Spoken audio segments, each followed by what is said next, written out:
টাটকা টাটকা গাছের লাউ শাক কে না পছন্দ করে, কিভাবে ভাজতে হয় চলুন দেখে নিয়ে। আসসালামু আলাইকুম এভরিওয়ান, কেমন আছেন সবাই? আশা করি আল্লাহর রহমতে ভালো আছেন।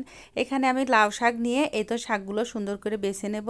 এটা আমার ভাবির গাছের লাউ শাক, ভাবি তুলে নিয়ে আসছে। এটা আমি বাছতেছি, এই তো কুচি কুচি করে হাত দিয়ে এভাবে বেছে নেব।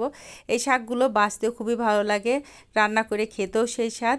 এই তো সব শাকগুলো বাছা হয়ে গেল। এখন আমি ধুয়ে রাইস কুকারের বাটির মধ্যে বসাই দেব, কারণ গ্যাসের অনেক সমস্যা। রাইস কুকারে দিয়ে আমি সিদ্ধ করে নেব শাকগুলা। ভালো করে সিদ্ধ করে নিয়ে একটা খাঁচার উপরে আমি ঢেলে নিলাম।